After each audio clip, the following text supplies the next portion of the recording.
You can sustain living in a higher vibration and still having hard feelings.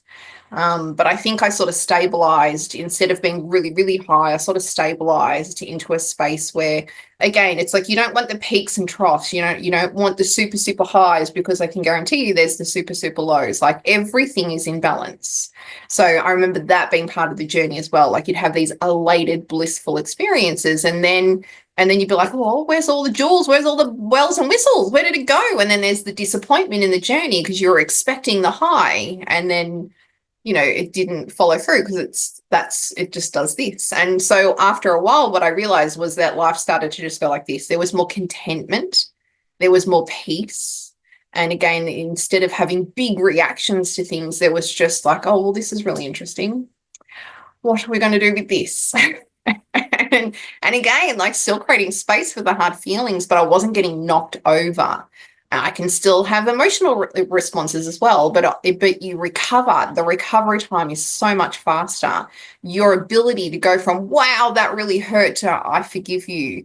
Like the turnaround time of that in a genuine, not a glossing over, like you lean into it, you feel it, you have your hard feelings, you move through the processes, and you come down to it. I remember telling someone once I did this. I was sitting at a kitchen table and I was having some really hard thoughts about something that had happened, and I was getting really angry, and I was like, oh, you know what? I don't want to feel like this. I don't want to hold this anger. I don't want to hold the resentment. I don't want to feel this way. And so then I just worked through the lesson and what I was learning about myself through that experience. And I actually managed to work through the healing process, and it happened quite quickly. But I ended up getting to a point where I was really excited about the outcome. Like I completely shifted. I'd moved into it. I had the feelings. I processed it. I looked at it from all different sides. How was I learning? How did it serve them? How did it serve me? And then I saw these really beautiful aspects that no one else would have seen, but I was able to see how I contributed, and I was really grateful for that experience. And then I just blessed everybody. And I was telling someone, they were like, yeah, that's not normal. That's high functioning. I'm like, well, that is 5D living, like moving through your feelings, processing the lesson, understanding the lesson, and your ability to come back into the forgiveness state and the acceptance and the letting go in a very quick way. That's 5D living. That's the process. That's the messiness, the feeling, the moving through it, and the releasing.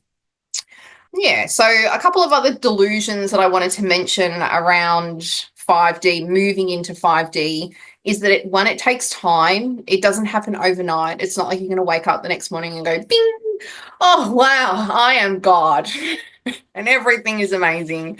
This can take time to lean into, to embody. And again, you're talking about levels of consciousness.